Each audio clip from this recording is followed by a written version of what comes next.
Baik, kita mulai. Di sini ada, saya share dulu ya, share screen dulu. Kalau di materi pertama, kita bicara tentang perundang-undangan, jadi hubungannya dengan peraturan K3 pada undang-undang, jadi peraturan perundang-undangan. Kemudian ini semua menyangkut masalah perundang-undangan yang di perundang-undangan. Kemudian kita di materi selanjutnya juga masih ke perundang-undangan.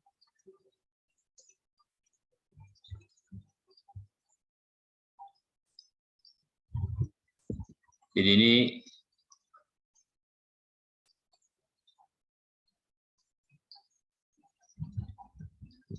peraturan juga lebih mendetail lagi. Nanti akan saya kirimkan ke Anda, ini yang materi kedua. Ini persyaratan standar yang lainnya. Kemudian yang ketiganya kita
sudah nampak belum share screen saya?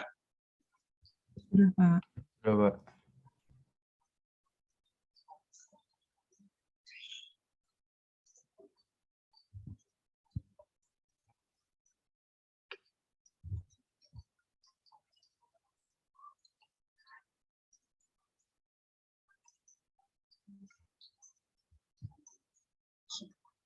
Sebentar ini ada, saya tutup dulu sebentar ya.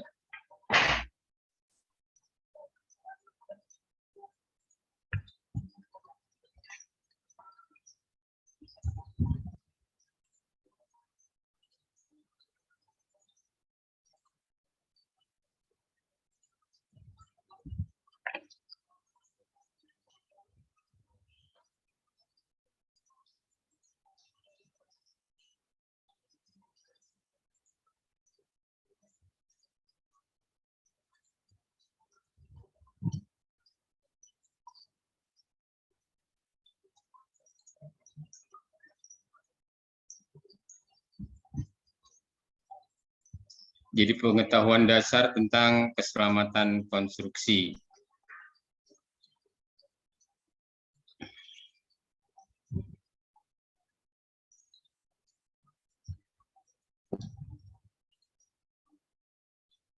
Keselamatan konstruksi. Saya mau nanya dulu, absen e-learningnya sampai sekarang masih ada masalah nggak? Halo, Belum bisa, Pak, absennya, Pak. sudah bisa? Belum bisa. Apa? Belum bisa. Sampai Pak. sekarang belum? Ya, masih belum bisa, Pak. Jadi udah berapa kali absen yang belum bisa ya? 3 kali, Pak, sama minggu ini. Oh ya udah, habis ini saya beresin deh. Ya, keselamatan konstruksi. Jadi ada segala kegiatan keteknikan untuk mendukung pekerjaan konstruksi dalam mewujudkan pemenuhan standar keamanan, keselamatan, kesehatan, dan keberlanjutan yang menjamin keselamatan, kesehatan tenaga kerja, keselamatan publik, harta benda, material, peralatan, konstruksi, dan lingkungan. Jadi kenapa Anda belajar keselamatan konstruksi? Ternyata ini kita harus menjamin bahwa tenaga kerja orang-orang yang ada di sekitarnya, harta benda, material, peralatan konstruksi, dan lingkungan. Ini harus kita jaga. Keamanannya seperti apa, standarnya seperti apa, dan untuk menjaga keberlanjutannya. Jadi ini definisi dari keselamatan konstruksi. Kategori pekerja konstruksi. Anda di lapangan pun nantinya itu dianggap sebagai pekerja konstruksi. Jadi terdapat 2 kategori pekerja konstruksi yang memiliki resiko ancaman keselamatan atau penyakit akibat kerja di lingkungan proyek. Ada 2. Kategori pekerja konstruksi yang pertama adalah pekerja yang sudah memiliki ikatan kerja permanen dengan kontraktor. Jadi kategori pertama adalah pekerja yang sudah memiliki ikatan kerja permanen. Makanya kalau Anda bekerja di satu perusahaan atau di satu kontraktor, Anda harus punya ikatan kerja untuk menjamin keselamatan Anda juga di lapangan. Ya sudah mempunyai ikatan. Biasanya ada ikatan kontrak, karena Anda mungkin masih baru, dianggap pekerja kontrak, itu ada ikatannya.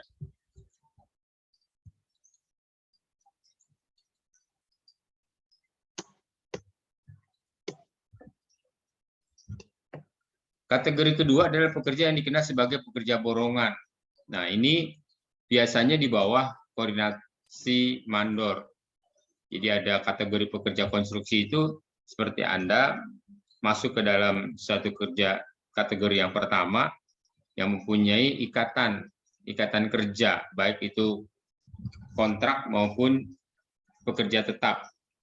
Tapi kalau kategori kedua yang dianggap pekerja konstruksi adalah pekerja yang dikenal sebagai pekerja borongan atau harian lepas di bawah koordinasi mandor. Nah, biasanya ini ganti-ganti nih. Bisa sebulan ganti, sebulan ganti. Dia berada ikatannya di bawah koordinasi mandor. Lalu gimana nanti pertanggungjawabannya? Kita lihat sampai ada aturan-aturan yang mengatur itu. Anda termasuk kategori pertama, ada ikatan. Misalkan bekerja sebagai tenaga ahli di kontraktor, maka Anda punya ikatan. Kalau ini biasanya tidak ada ikatan dengan kontraktor, dia hanya kerja borongan, harian lepas, di bawah koordinasi mandor. Sehingga punya keterbatasan dalam hal keselamatan di lapangan. Tidak seperti kita yang berada di bawah kontraktor yang punya ikatan kerja.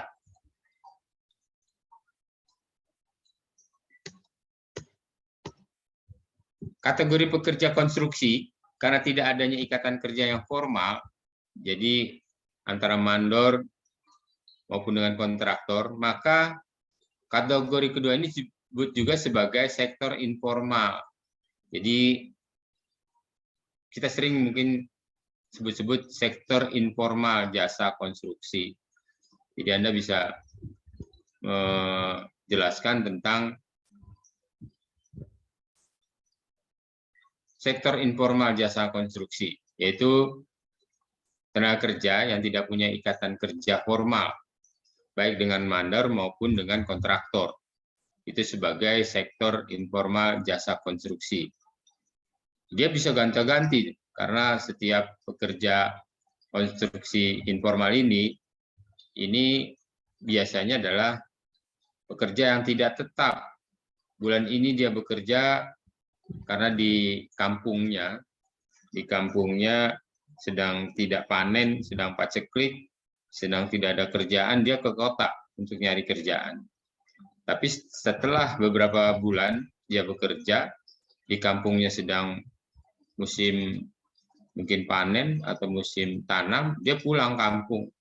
Dia sebagai pekerja di sawah, di ladang.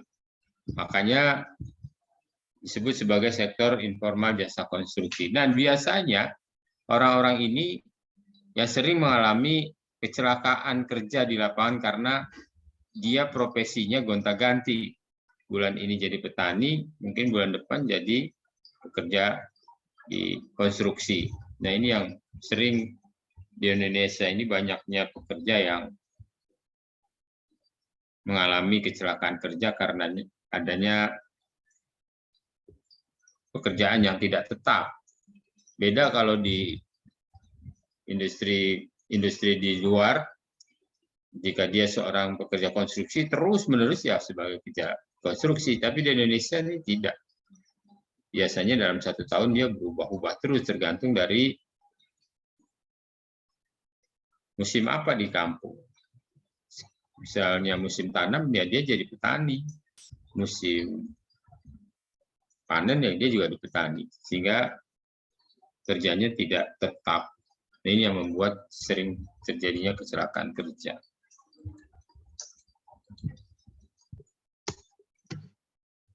Kategori pekerja konstruksi, menurut perkiraan lebih dari 90% dari seluruh pekerja konstruksi adalah mereka yang digolongkan pada kategori kedua ini. Nah, makanya di Indonesia ini masih tinggi kecelakaan konstruksi. Sehingga pada saat Anda masih di bangku kuliah pun sudah diberikan penjelasan tentang keselamatan konstruksi agar tertanam di dalam jiwa para pekerja konstruksi. Nah, pekerja konstruksi yang informal ini yang masih 90%, Anda bisa bayangkan.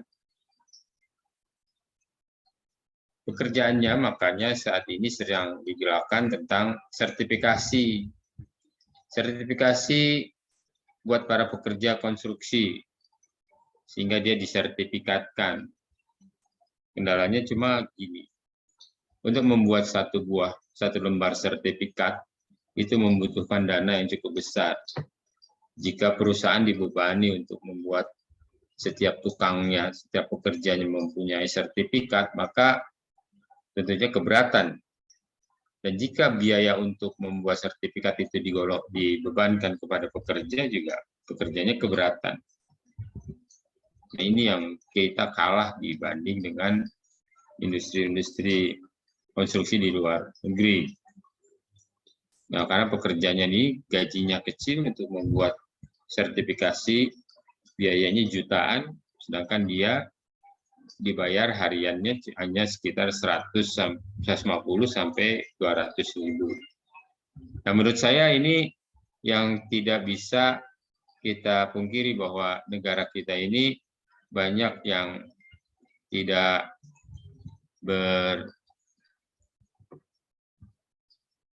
tidak kompeten di bidangnya.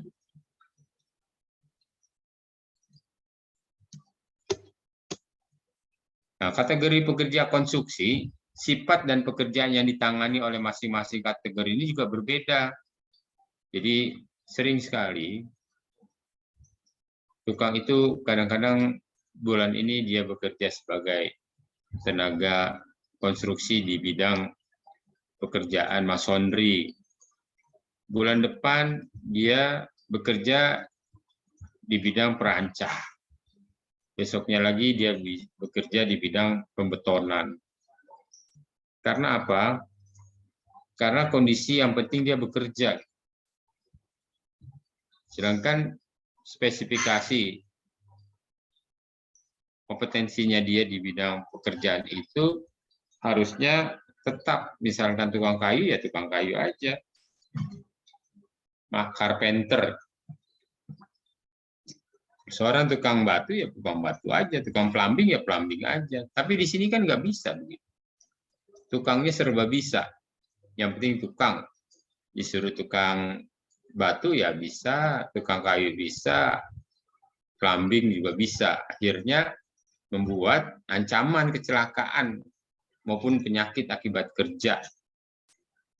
Ini yang menjadi masalah di negara kita, kenapa masih tinggi tingkat kecelakaan dan penyakit akibat kerja. Karena tidak adanya sertifikasi untuk tiap-tiap pekerja.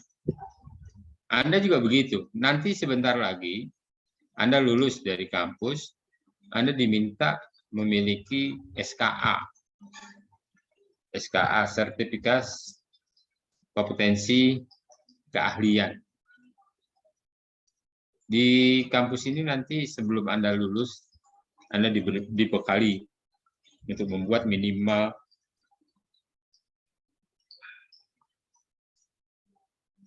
1 SKA. Anda boleh memilih. Ada di sana K3, ada juga pengawas bangunan, gedung. Nah, ini Anda boleh milih. Tapi dibekali cuma 1. Yang penting Anda punya SKA untuk bisa bekerja. Nah, kalau para pekerja ini repot kan kalau dia bisa misalkan memiliki 1 sertifikasi pekerjaan kayu, carpenter, maka dia harus bekerja yang berhubungannya dengan kayu. Nah, pada saat pekerjaan kayunya nggak ada, adanya beton atau pekerjaan baja atau pekerjaan yang lainnya, karena tidak sesuai dengan kalau pekerja bukan SKA ya, SKT. SKT itu sertifikat keterampilan. Kalau SKA sertifikat keahlian, sertifikat kompetensi keahlian. Kalau SKT sertifikat kompetensi keterampilan. Nah, itu makan menghambat juga akhirnya. Tukang, kenapa Anda nggak kerja? Karena saya carpenter. Yang banyak kerjanya adalah masonry. Ya repot kalau seperti itu dibeda-bedakan. Karena hebatnya orang Indonesia dibanding orang luar, dari segi tukangnya, mereka dibilangnya kerja plumbing, ya plumbing aja. Kerjaan masonry, ya masonry aja. Tapi kalau di sini kan bisa kerja semuanya. Hasilnya itu yang mengkhawatirkan. Kalau yang pengalaman di bidang misalkan plumbing, bagus. Yang biasa di plumbing ditaruh di pekerjaan masonry juga berantakan. Ini kesulitan yang dialami oleh bangsa ini untuk mengatur tenaga kerja konstruksi, baik yang berhubungan dengan SKA maupun SKT.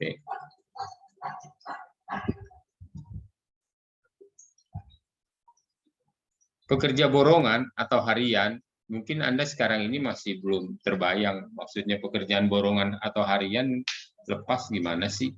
Jika nanti Anda jadi pengawas pekerjaan di lapangan, maka di bawah Anda itu ada pekerja lepas yang diborongkan biasanya kepada seorang mandor.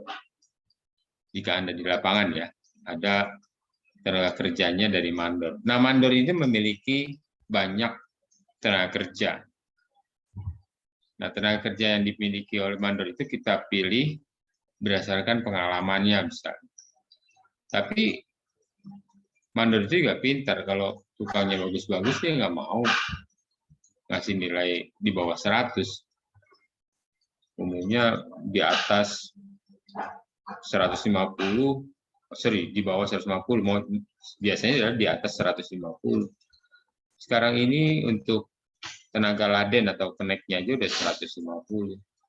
Kalau untuk tukangnya di atas 160 sampai 200. Nah, pekerja borongan sebagai tenaga produksi ini sebenarnya paling di depan karena berhubungan dengan kualitas juga pekerjaan. Nah, seandainya tolak punggung atau tolak ukurnya dari tukang maupun pekerja konstruksi yang kasar ini, maka kita harus memperhatikan sebenarnya kualitas dari pekerja tersebut. Nah, peralatan juga merupakan satu hal yang penting di luar tenaga kerja. Peralatan bahan maupun tenaga kerja ini merupakan sumber yang paling potensial. Jika tenaga kerjanya berkurang, maka kecepatan kerjanya pun akan rendah. Ini yang harus diperhatikan jika Anda bekerja di suatu konstruksi, terutama di konsultan maupun di kontraktor.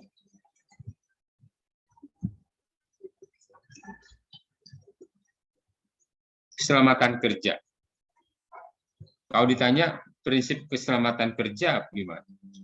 Prinsip keselamatan kerja dalam setiap pekerjaan harus dilaksanakan dengan aman dan selamat. Ini prinsipnya. Bisa dilaksanakan dengan aman dan selamat.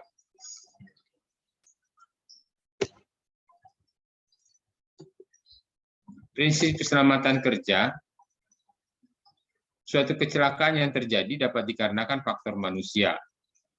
Bisa juga karena alat, ataupun keduanya. Tapi penyebab kecelakaan ini harus segera ditangani untuk menghindari terjadinya kecelakaan kerja. Kita seringlah melihat orang bekerja, tiba-tiba diam, oh ternyata ada dua hal. Yang pertama, misalkan ada peralatan yang rusak sehingga tidak bisa dikerjakan. Yang keduanya, ada faktor kurangnya tenaga kerja misalnya, atau mogoknya suatu kerja karena sistem pembayarannya misalnya, atau karena hal-hal lain. Jadi bisa saja kecelakaan itu terjadi karena faktor manusia, ya, peralatan maupun keduanya. Penyebab kecelakaan ini harus segera ditangani untuk menghindari terjadinya kecelakaan kerja yang lain. Kita tahu yang namanya proyek punya batas waktu. Jika melewati batas waktu, kena denda. Dan jika Anda dapat satu kerjaan yang waktunya hanya 15 bulan misalkan, nah dalam waktu melaksanakan 15 bulan itu, tentunya Anda harus atur waktunya. Nah, jika kerjaan itu dipercepat dengan waktu yang tersedia, maka hampir prosedur pekerjaan itu banyak yang dilanggar. Akibatnya apa? Akibatnya pekerjaan itu akan rawan terhadap kecelakaan kerja. Jadi karena faktor waktu yang dikebut, tenaga kerja yang terbatas, maka kemungkinan besar akan terjadinya kecelakaan. Nah, ini kecelakaan salah satunya adalah karena itu, kerjaan buru-buru. Ini kalau kita lihat dari keselamatan kerja, ini bisa kita lihat hasil kerjanya optimal, pemenuhan target produksi, dan dampak negatif lingkungan berkurang. Ini keselamatan kerja yang benar-benar hasil dari kegiatan yang teratur.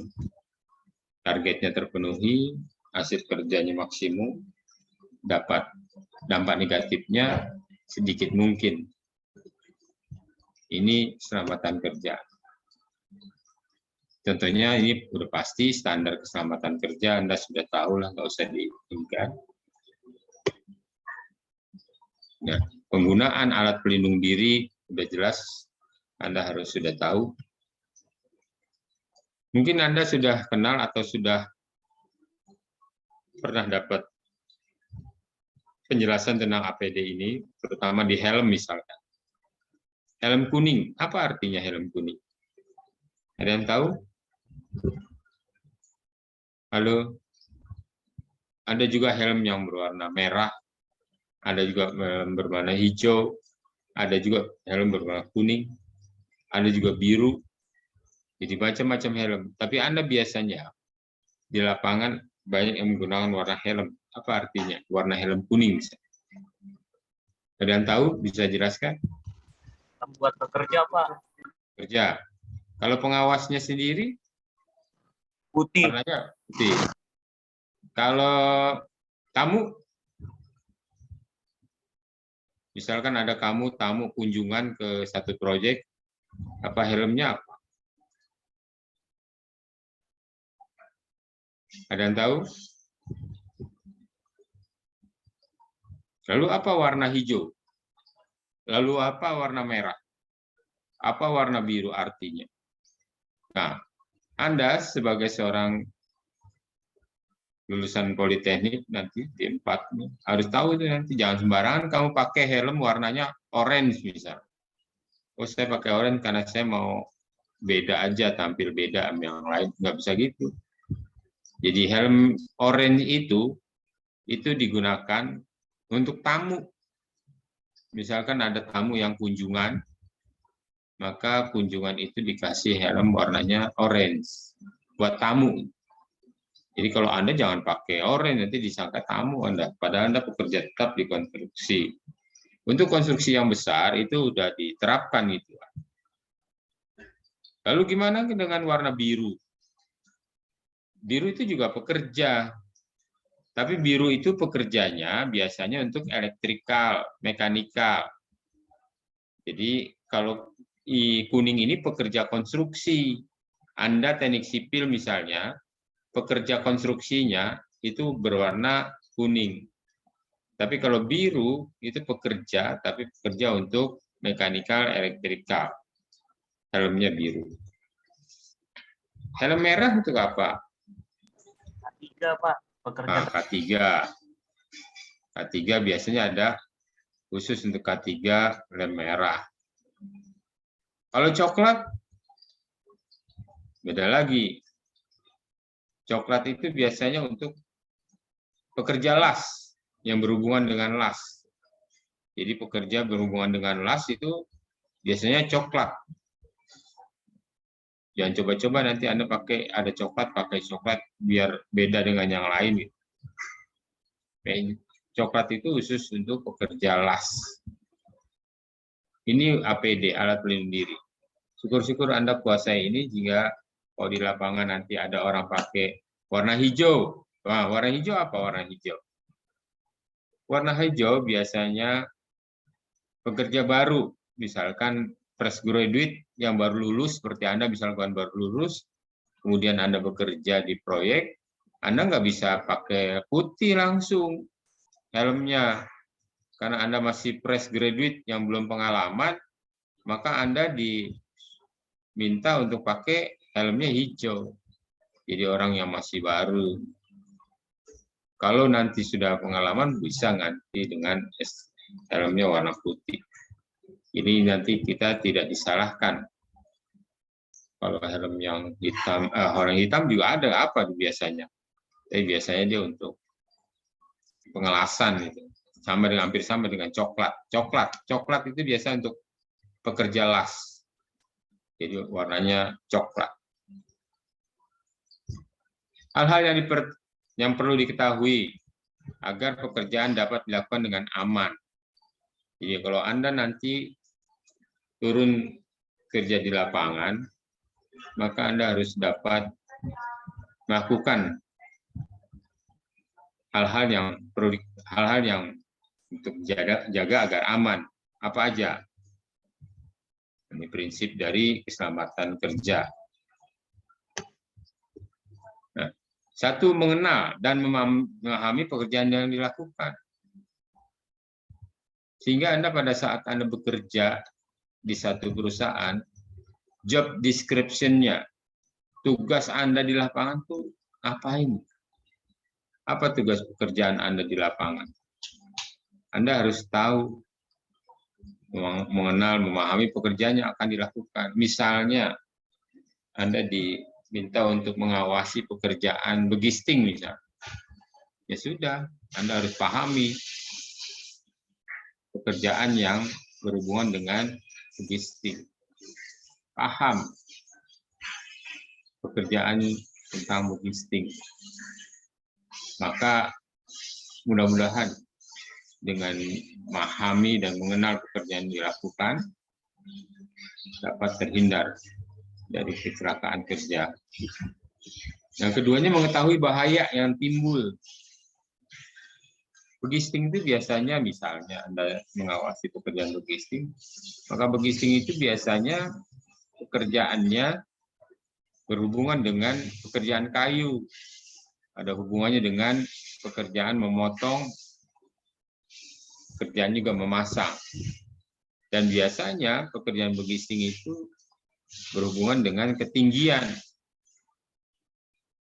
Maka kalau bekerja dengan ketinggian, bahaya-bahaya akibat jatuhnya seseorang dari satu ketinggian harus diperhatikan. Nah, untuk pekerja-pekerja yang bekerja di atas ketinggian, maka pekerjaannya harus menggunakan safety belt atau safety harness. Kalau terjadi apa-apa, bahaya timbul, maka kita sudah siap. Karena jangan sampai sudah terjadi baru kita siap-siap. Nah, ini mengetahui bahaya-bahayanya. Kalau logistik itu bahayanya jatuh, dan yang kedua bahayanya terhadap alat potong, sehingga gergaji circular saw, gergaji mesin itu penggunaannya harus hati-hati, nggak bisa sembarangan.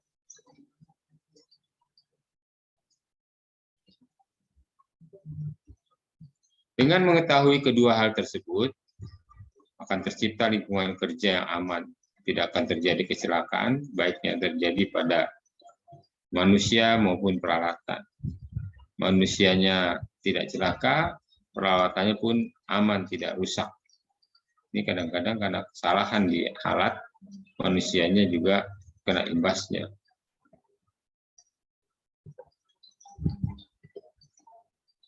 Keselamatan kerja. Ini kita lihat ya, bahwa keselamatan kerja itu sangat penting diperhatikan dan dilaksanakan. Antara lain untuk apa? Yang pertama, menyelamatkan karyawan.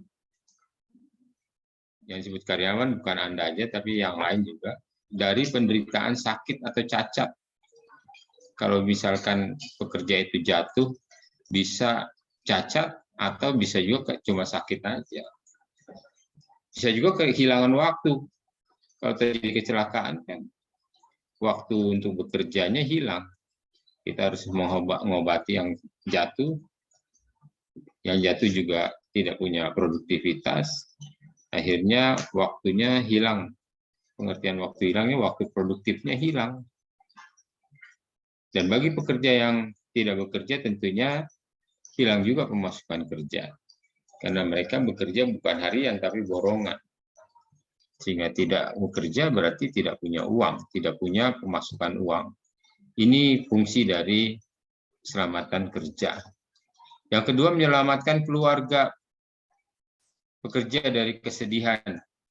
Ya, kalau pekerja itu nggak punya penghasilan, tentunya anak istrinya kesulitan dalam memenuhi kebutuhan hidupnya.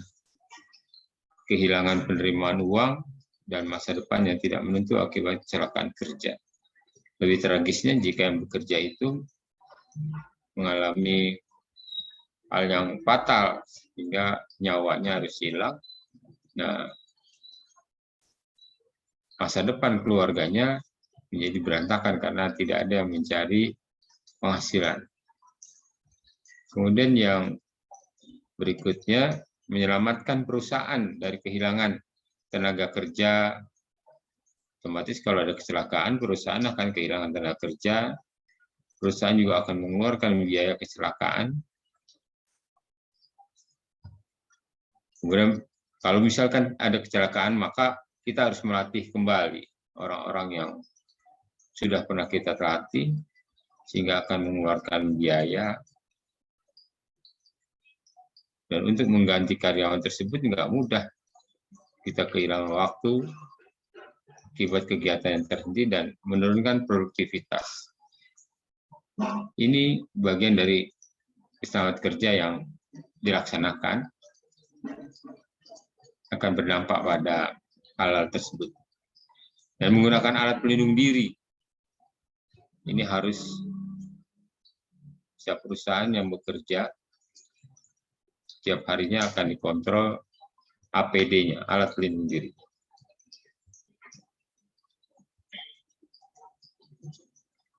Pembinaan keselamatan kerja, pencegahan terjadinya kecelakaan kerja perlu dilakukan.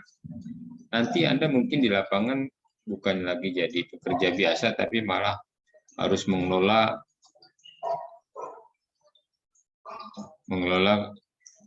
keselamatan kerja di lapangan. Salah satunya adalah mencegah terjadi kecelakaan kerja. Salah satunya gimana pembinaannya? Agar dapat meminimalkan keadaan yang berbahaya di tempat kerja. Nah, pembinaan keselamatan kerja ini banyak cara dilakukan oleh perusahaan untuk membina keselamatan kerja para karyawannya, baik yang bersifat di ruangan, jadi penjelasannya di ruangan, atau praktek di lapangan. Jadi indoor safety development dengan outdoor safety development. Setiap perusahaan harus memiliki safety officer. Ini biasanya kalau di proyek, petugas keselamatan kerja atau safety officer ini mempunyai jas atau baju seragam yang nyolok, biasanya baju seragam merah. Full memiliki baju seragam merah, topinya pun merah, sehingga dari jauh sudah terlihat. Tanggung jawabnya pun berat, sehingga kerjanya ya kontrol, mengawasi pekerjaan. Nah, sebagai personel atau bagian yang bertanggung jawab terhadap pembinaan selamat kerja karyawan maupun tamu perusahaan. Jadi kalau ada tamu pun safety officer itu bertanggung jawab sampai tamu itu pulang.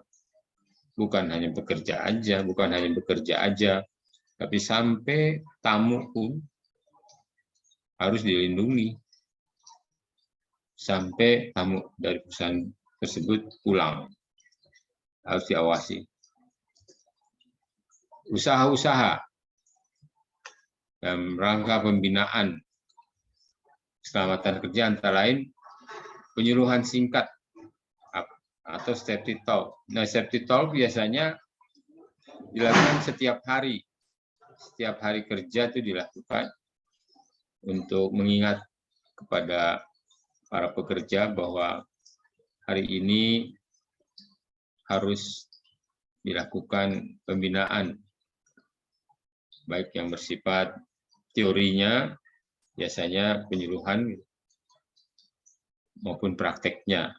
Misalnya dalam hal evakuasi misalnya. Nah, penyuluhan singkat atau safety talk ini dilakukan setiap pagi hari sebelum kegiatan dilakukan. Penyuluhan singkat atau safety talk memiliki motivasi singkat tentang keselamatan kerja yang umumnya dilakukan oleh setiap karyawan. Mulai kerja atau pada hari-hari tertentu selama 10 menit sebelum bekerja dimulai. Jadi ada waktu untuk safety talk walaupun cuma sebentar. Dan ini pemasangan poster Anda untuk mengingatkan kepada para pekerja tidak hanya dengan suara atau musik, tapi dengan poster yang gambarnya menarik sehingga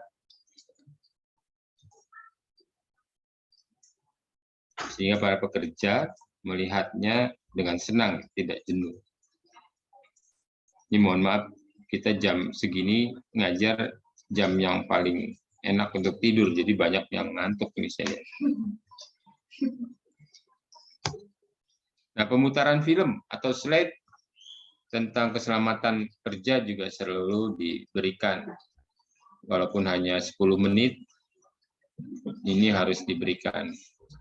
Nah, ini saya selalu kalau ke lapangan atau kalau ke proyek, itu safety officer memberikan penyuluhan tentang keselamatan kerja setiap harinya. Ada banyak cara. Dan ini bisa Anda lakukan. Jangan hanya Anda memberikan motivasi berupa penjelasan, tapi juga harus bervariasi. Bisa juga memutarkan film atau slide tentang keselamatan kerja, sehingga tidak jenuh. Boleh berganti-ganti. Yang jelas, safety talk ini harus dilakukan.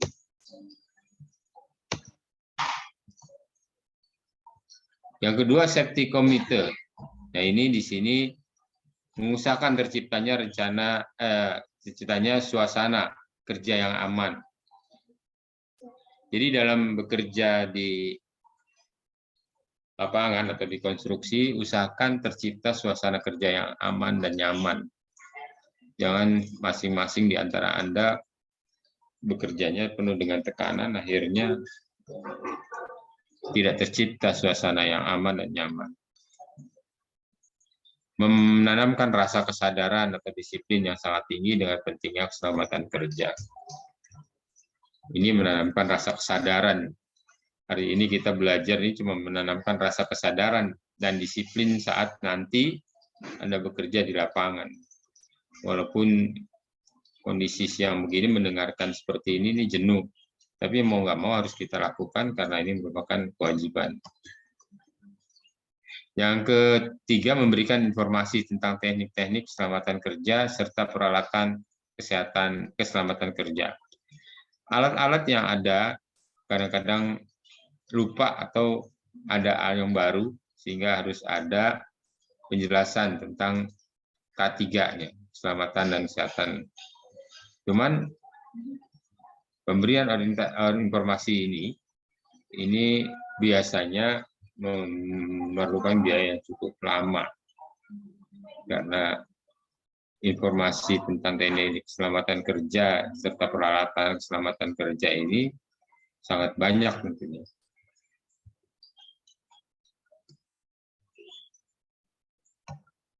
Pendidikan dan pelatihan. Jadi ada juga tadi, ini nanti mungkin Anda diminta bentuk-bentuk atau caranya gimana kita bisa menanamkan pendidikan tentang keselamatan konstruksi kepada teman-teman atau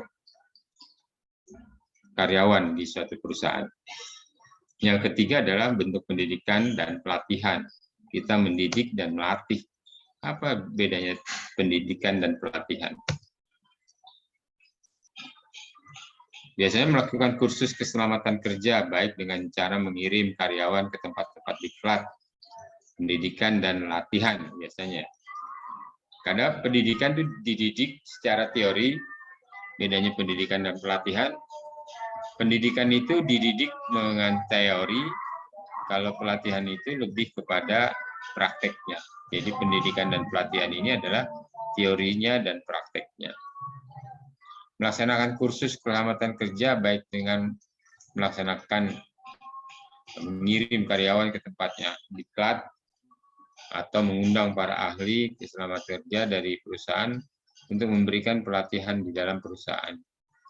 Jadi bentuknya bisa seperti ini, kursus.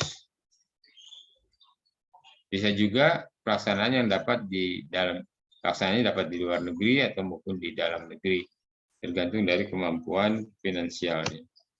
Latihan menggunakan peralatan, alat-alat keselamatan kerja harus disediakan oleh perusahaan. Misalnya penggunaan peralatan kerja, Anda sudah dianggap pintar, tapi nyatanya pada saat pelaksanaan latihannya menggunakan alatnya ternyata belum. Nah, ini perlu diberikan pelatihan tambahan dan mengingatkan kepada yang sudah-sudah untuk tetap dilatih agar tidak sampai lupa.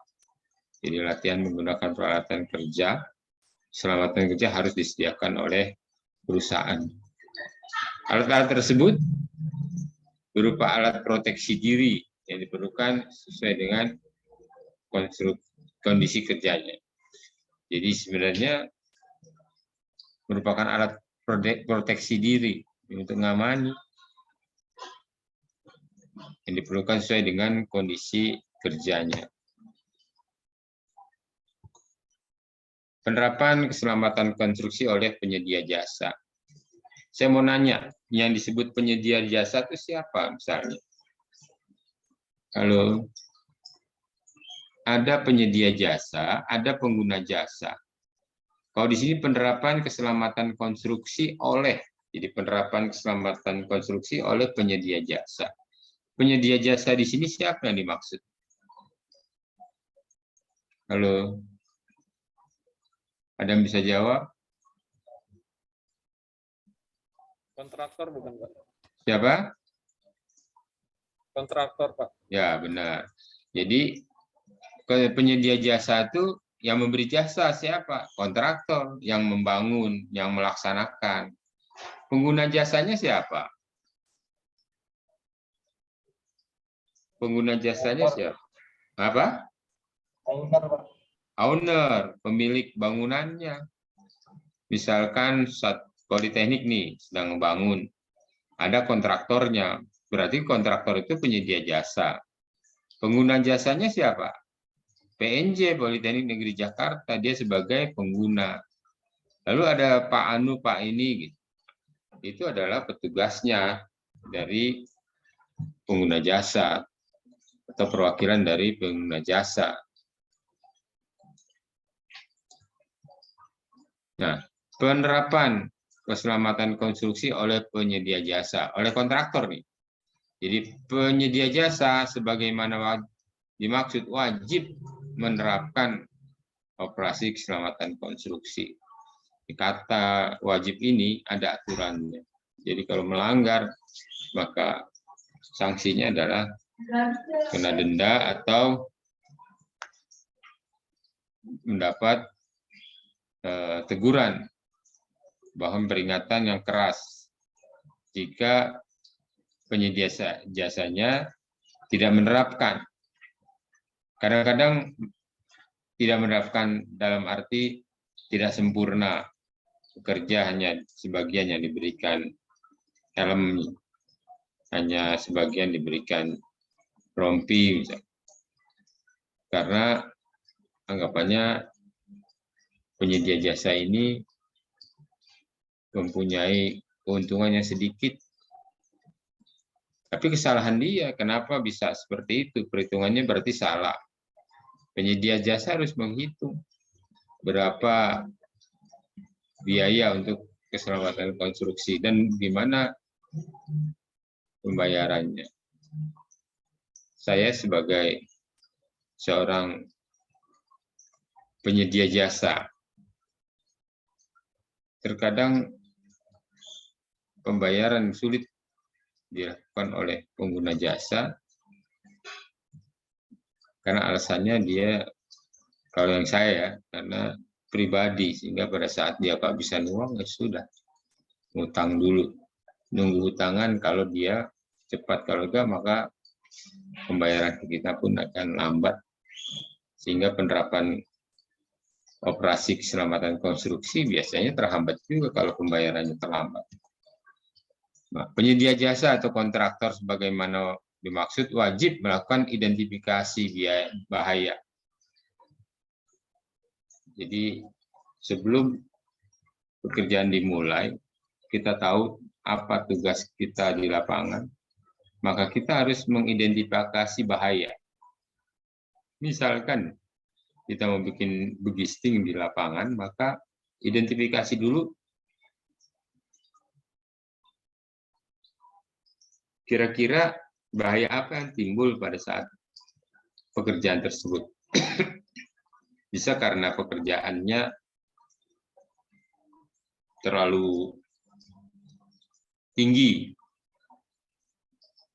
dimensi kolomnya sehingga lantainya pun harus tinggi, sehingga bahayanya akan lebih tinggi. Itu diidentifikasi. Nah, ini nanti Anda belajar tentang penilaian risiko dan pengendalian risiko. Peluang harjat, ini biasanya nanti diajarkan Anda. Dan sasaran program keselamatan yang dibuat berdasarkan tahapan pekerja. Nah, penerapan SMKK, Sistem Manajemen Keselamatan Konstruksi, oleh penyedia jasa, ini sebagaimana dilaksanakan sesuai dengan ketentuan tercantum dalam lampiran A. Berupa apa nih? Yang merupakan bagian tidak terpisahkan dari peraturan menteri.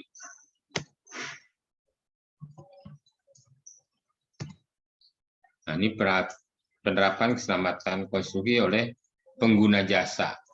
Tadi penyedia jasa, sekarang pengguna jasa.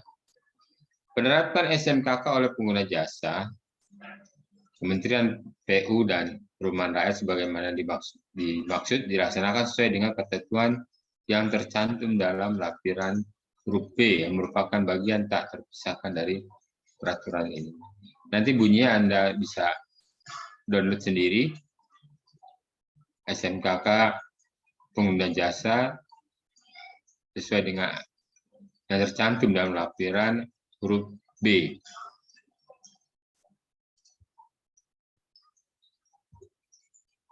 Nah, ini yang perlu Anda perhatikan. Jadi nanti ini nih. Penerapan SMKK oleh pengguna jasa dilaksanakan sesuai dengan ketentuan yang tercantum pada lampiran huruf B yang merupakan bagian tidak terpisahkan dari peraturan menteri.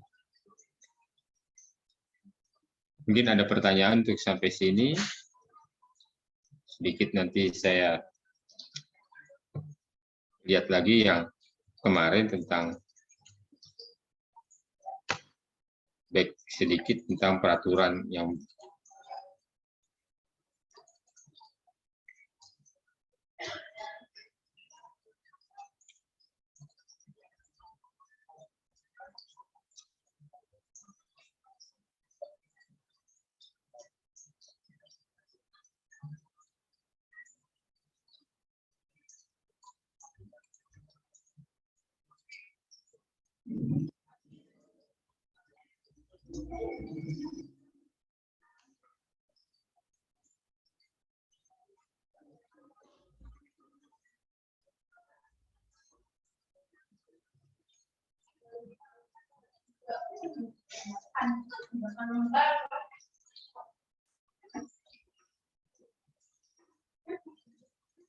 nah, ini undang-undang tentang sistem pengawasan, ini perlu diingat. Jadi kalau Anda nanti di lapangan, ini harus ada pengawas keselamatan konstruksi, ahli K3, dokter, dan operator, dan teknisi. Pertanyaan saya, ini semua disediakan oleh siapa? Misalkan dari Undang-Undang Nomor 13 tahun 2003 Ketenagakerjaan Sistem Pengawasan. Ini personilnya akan membentuk kader K3, pengawas, ahli, dokter, operator, teknisi. Ini yang menyediakan siapa? Pertanyaannya, siapa yang menyediakan ini? Kalau dalam lapangan, misalnya di pekerjaan, di konstruksi.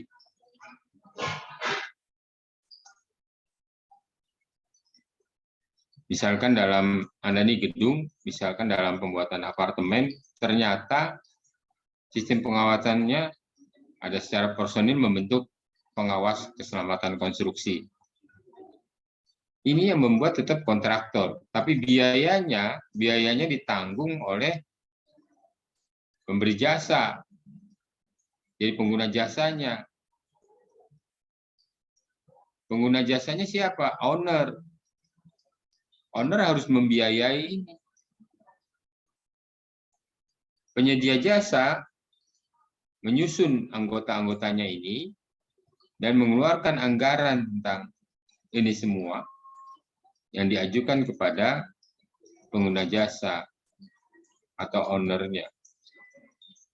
Nah, biayanya biasanya ini termasuk besar. Oleh karena itu biasanya ada nego di sini. Kontraktor menginginkan biayanya semaksimal mungkin, agar pengawasan, agar di lapangan berjalan baik, tapi pengguna jasa atau ownernya juga memikirkan gimana supaya bisa efektif, efisien dalam hal pembiayaan. Supaya apa? Supaya biayanya murah. Nah, ini biasanya terjadi beberapa tawar-menawar di sini. Biasanya juga dipersilahkan kepada kontraktor untuk menyusunnya. Cuma pasti akan ada omongan atau kriteria berapa jumlah yang bisa disediakan di lapangan. Nah, Undang-Undang Nomor 13 Tahun 2003 ini sistem pengawasannya, ini kelembagaannya, pengembangan kelembagaan, ini unit pengawasannya seperti apa, ini Komisi 3, Asosiasi Ahli K3, ini biasanya dari kelembagaannya. Unit pemadam kebakarannya. Nah, Undang-Undang 13 Nomor 13 Tahun 2003 tentang tenaga kerjaan, ini sosialisasi harus dilakukan, pembinaan, training, sertifikasi ahli. Kalau Anda nanti lulus ini kan masuk D4. D4 itu harus mempunyai SKA. SKA itu sertifikasi kompetensi keahlian. Jadi Anda harus mempunyai ini. Kalau teknisi dia mempunyainya SKT, sertifikasi kompetensi keterampilan, operator juga SKT. Pemeriksaan, pengujian, rekomendasi teknis, Anda merasa atau Anda dianggap sebagai seorang ahli pengawas bangunan gedung misalkan, karena Anda dari teknik konstruksi gedung, maka kalau benar-benar biasanya akan diuji secara lisan apakah benar kemampuan Anda memiliki SKA tentang pengawas bangunan gedung. Jika iya, maka ada rekomendasi teknisnya, tidak pemeriksaan, pengujian, dan rekomendasi teknis. Kalau dibilang Anda, saya seorang struktur, tapi ternyata kemampuannya di bidang bukan gedung, itu rekomendasi teknisnya mungkin akan berbeda. Jadi pengalaman Anda di mana? Di gedung, di air, beda. Pengawasan, ini berita acara pemeriksaan, audit, SMK 3-nya di audit, gimana pengelaksanaannya, gimana rencananya. Nah, Undang-Undang Nomor 13 Tahun 2003 tentang Ketenagakerjaan, pengawasannya, keterlaksanaan, pemantauan dan evaluasi, pelaporan, monitoring.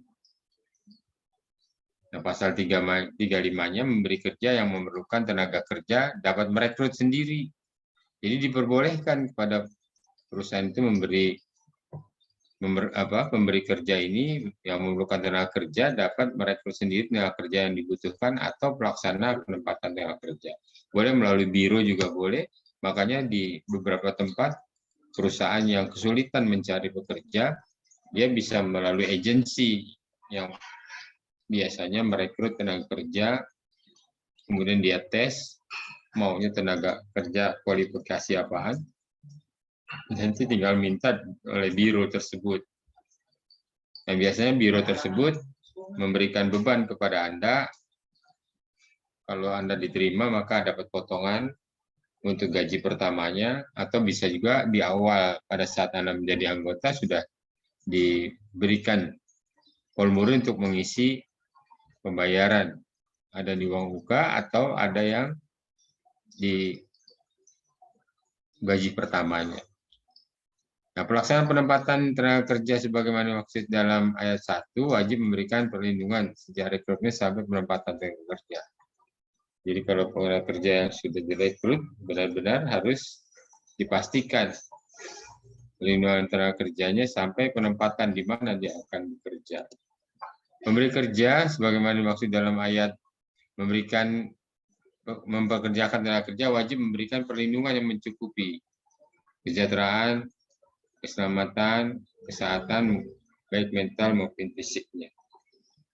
Misalkan seseorang yang dinyatakan lulus dan ingin masuk ke dalam satu perusahaan, maka pemberi kerja ini wajib memberikan perlindungan yang mencakup kesejahteraan, keselamatan, dan kesehatan, baik mental maupun fisik tenaga kerja.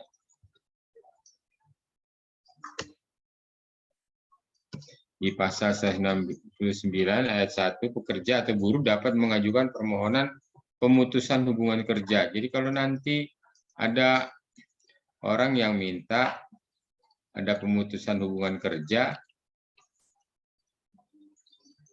karena ada perselisihan, ini ada aturannya.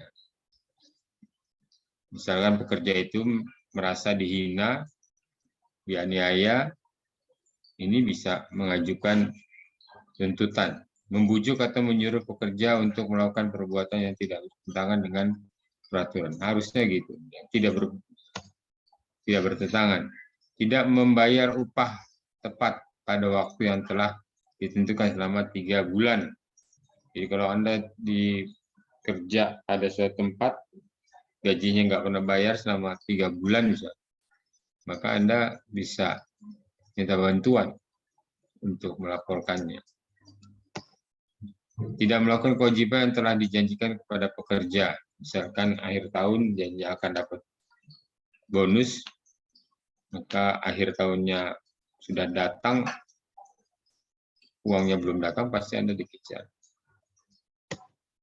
Memelihara pekerja untuk melaksanakan pekerjaan di luar yang telah dijanjikan. Ini bisa aja. Dan memberikan pekerjaan yang membahayakan, ini juga bisa dituntut. Pekerja tersebut tidak dicantumkan pada pekerjaan kerja. Jadi pada perjanjian kerjanya itu harus jelas apa yang dikerjakan. Jika ternyata pekerjaan itu buruh, kasar, yang sulit, maka sebelumnya dikasih tahu bahwa apa yang Anda kerjakan. Jika tidak, maka tidak masuk ke dalam aturan. Undang-Undang Nomor 13 Tahun 2003, Pasal 168, pelanggaran terhadap Pasal 34, 35, sanksi pidananya kurungan 1 bulan atau 4 tahun paling lama. Singkatnya 1 bulan. Kurang-kurangnya 4 tahun. Sanksi apabila mungkin tidak menepati janji atau berbuat kriminal. Denda 10 juta paling sedikit dan atau 100 juta paling banyak. Jadi ada denda. Sasarannya adalah norma keselamatan kerja diatur dalam Undang-Undang Nomor 1 Tahun 70, punya tujuan universal untuk melindungi keselamatan tenaga kerja orang lain, aset perusahaan, lingkungan, sehingga tercipta kondisi lingkungan yang tepat, yang aman dan sehat. Sasarannya itu sebenarnya. Peraturan Pemerintah Republik Indonesia Nomor 70 Tahun 2015 tentang jaminan keselamatan kerja, kecelakaan kerja, dan jaminan kematian bagi pegawai dan aparatur sipil negara. Ini biasanya yang menjadi beban untuk semua, karena banyaknya masyarakat usianya pun usia produktif. Kalau terjadi sesuatu yang berhubungan dengan kesehatan maupun kematian, ini biasanya agak ramai dibincangkan. Jaminan kecelakaan kerja yang selanjutnya disingkat JKK adalah perlindungan atas risiko kecelakaan kerja atau penyakit akibat kerja berupa perawatan, santunan, tunjangan cacat. Jadi kalau Anda bekerja di satu perusahaan konstruksi, maka Anda sebenarnya harus punya nih JKK-nya, jaminan kecelakaan kerja. Jadi kalau misalkan Anda tadi bekerjanya di tambang minyak, maka kecelakaannya cukup tinggi dibanding kerja yang, apalagi minyaknya dilepas pantai misalnya. Undang-Undang Nomor 28 Tahun 2002 tentang bangunan gedung ketentuan umumnya mengatur tentang kehandalan, keselamatan dan kesehatan serta kenyamanan gedung. Pelaksanaan teknis K3. Ini kewajiban di bidang penanggulangan kebakaran, kewajiban pemasangan sistem proteksi pasif aktif, keselamatan, kelengkapan sarana evakuasi dan daerah aman, kelengkapan sarana pengolahan limbah, kelengkapan sarana kenyamanan gedung. Jadi dalam aturan ini jelas ini, jika ada satu gedung yang tidak dilengkapi dengan sarana keamanan, sarana pengolahan limbah, maka bisa dituntut karena tidak lengkapnya. Tentang jasa konstruksi, ini bab 1/9 disebutkan standar keamanan, kesehatan, keselamatan, dan keberlanjutan adalah pedoman teknis keamanan, keselamatan, kelancaran tempat kerja, perlindungan sosial tenaga kerja, serta tata kerja setempat dan pengelolaan lingkungan hidup dalam penyelenggaraan jasa konstruksi. Ini tentang jasa konstruksi nomor 2 tahun 2017, Anda bisa baca sini nanti. Azas dan tujuannya adalah penyelenggaraan jasa konstruksi berdasarkan azas keamanan dan keselamatan. Ini masih Undang-Undang Nomor 2 Tahun 2007 tentang jasa konstruksi. Setiap keamanan perusahaan, kesehatan, keberlanjutan adalah pedoman teknis keamanan, keselamatan kerja, tempat jasa konstruksi, dan pelindungan sosial tenaga kerja, serta tata lingkungan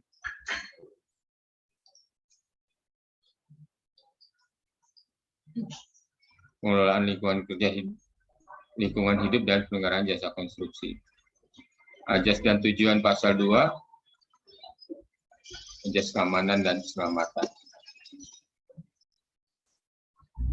Bab 2 tentang tanggung jawab dan kewenangan, ini juga dijelaskan bahwa pemerintah pusat memiliki kewenangan mengembangkan standar keamanan, menyelenggarakan pengawasan, kemudian yang C-nya menyelenggarakan registrasi penilai ahli dan menetapkan penilai ahli yang terregistrasi.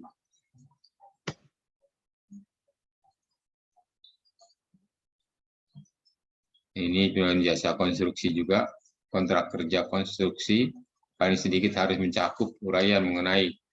Jadi ada kontrak kerja konstruksi, di dalamnya ada perlindungan pekerja. Jadi kalau dinilai terjadi apa-apa, Anda itu sebenarnya sudah dilindungi, di dalam aturannya ada, jadi bisa nuntut. Dan setiap di sini di pasal 59 ayat 1, dalam setiap penyelenggaraan jasa konstruksi, pengguna jasa, penyedia jasa wajib, pengguna dan penyedia jasa wajib memenuhi standar keamanan. Jadi kalau Anda bekerja di satu perusahaan, Anda tidak dilengkapi dengan K3, Anda bisa minta ke perusahaan, dan itu wajib karena di dalam kontraknya ada. Apa yang disebut kewajiban memenuhi standar keamanan, keselamatan, kesehatan? Paling tidak, itu APD-nya lengkap. Baik helm, pakaian kerja, sepatu kerja, itu harus lengkap. Sampai kacamata kerja untuk siang malam beda-beda. Nah, Anda harus miliki itu sebagai bagian dari syarat dan kewajiban Anda untuk meminta, karena penyedia jasa ini wajib memenuhi standar K3.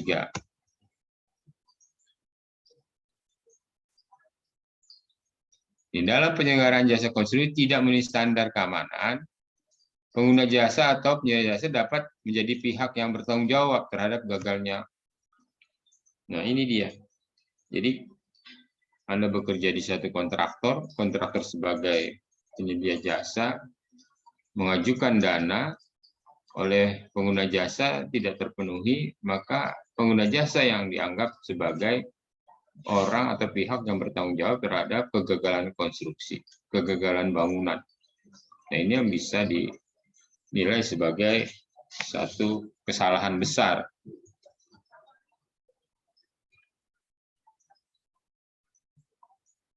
Nah, ini PP 20 ini tentang pelaksanaan Undang-Undang Nomor 2 tahun 2017. Sanksi tidak melaksanakan standar keamanan, keselamatan, kesehatan, dan keberlanjutan. Penerapannya ada peraturan ini tahun 2012. Sudah jelas ini manajemen K3-nya, pedoman, penilai, dan formulir laporan audit SMKK. Pasal 5 ayat 1-nya, setiap perusahaan wajib menerapkan. Sekali lagi, jika perusahaan itu tidak menerapkan dengan alasan dana tidak ada, berarti ada kesalahan pengguna jasa, penyedia jasa ini dalam mengajukan biaya untuk K3-nya. Biasanya seperti itu. Memang K3 ini agak sulit dianggap merupakan kegiatan yang memiliki banyak uang yang harus dikeluarkan. Padahal manfaatnya cuma itu aja. Perusahaan yang mempekerjakan pekerja buruh paling sedikit 100 orang atau mempunyai potensi bahaya tinggi, ini wajib menerapkan SMKK. Ketentuan tingkat bahaya tinggi sesuai dengan perundang-undangan, pedoman Peraturan Pemerintah 50 tahun 2012 dan peraturan perundangan, serta dapat memperhatikan konvensi atau standar internasional. Nah, prinsip dasar SMKK, penerapan kebijakan K3, perencanaan, pelaksanaan, pemantauan, evaluasi kerja, dan E-nya peninjauan peningkatan kinerja.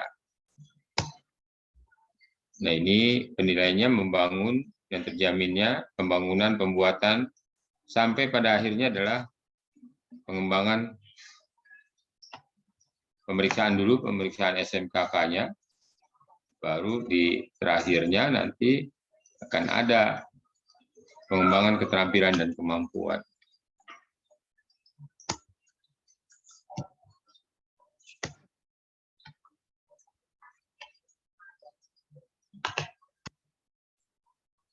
Azas SMKK sesuai dengan Peraturan Pemerintah Nomor 50 tahun 2012 meningkatkan kinerja K3 secara terus-menerus.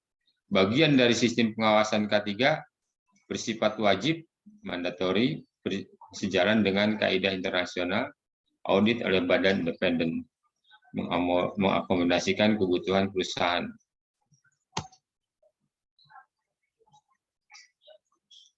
Ini Permen PUPR tahun 2019 tentang pedomannya. Ini pembiayaan penerapan yang paling penting ini di bab 3, pembiayaan penerapan sistem manajemen konstruksi. Ini harusnya masuk, jadi tidak ada istilahnya biaya nggak ada, sehingga K3-nya tidak diterapkan. Semuanya ini sudah disiapkan, ada.